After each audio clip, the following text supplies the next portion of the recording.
Benoît Perrochet pour nous faire le récit de ce huitième de finale cauchemardesque pour les Comores, dont c'est la première participation en Coupe d'Afrique des Nations. La petite équipe a perdu 2-1 face au Cameroun, hôte de la compétition. Benoît, les Comores ne pouvaient pas gagner ce soir. Oui, absolument, Audrey. Je voulais juste commencer quand même par vous parler de cette large bousculade qui s'est déroulée juste avant le coup d'envoi de cette rencontre entre spectateurs qui voulaient entrer dans ce stade Olembe, et une large bousculade, et on dénombrerait plusieurs blessés qui ont tous été transportés vers les hôpitaux de Yaoundé. Une soirée qui a donc mal commencé ici à Yaoundé, à Olembe, alors que ce stade affichait quasi complet, autour de 50 000 spectateurs pour assister à la 14e qualification en quart de finale d'une Coupe d'Afrique des Nations pour ces Lions indomptables.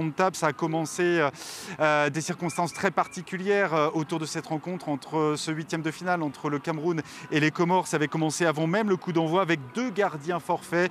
Les Comores espéraient que le test négatif présenté ce matin par le 3e portier Ali Ahamada allait être suffisant. Eh bien non, puisque la Confédération africaine de football a édicté une nouvelle règle la nuit dernière. Désormais, tout joueur positif devra rester en quarantaine pendant 5 jours. C'est donc Chaker Aladour, défenseur latéral qui évolue du côté de Ajaccio, qui a pris ses responsabilités. Il s'est porté volontaire pour garder le but comorien ce soir, lui qui n'avait disputé aucune minute de jeu depuis le début de cette édition.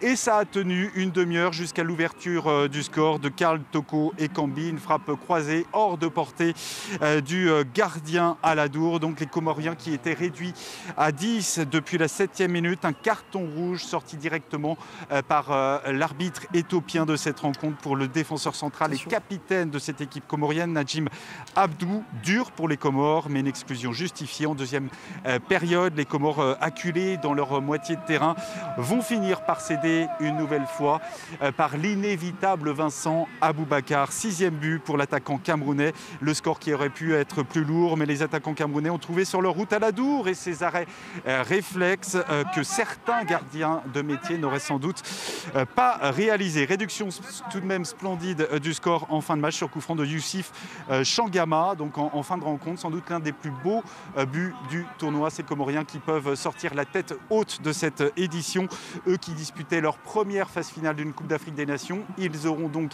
réussi à se hisser en 8e de finale et auront remporté une victoire de prestige, on s'en souvient, lors de leur 3e match face aux Ghanéens, les Black Stars.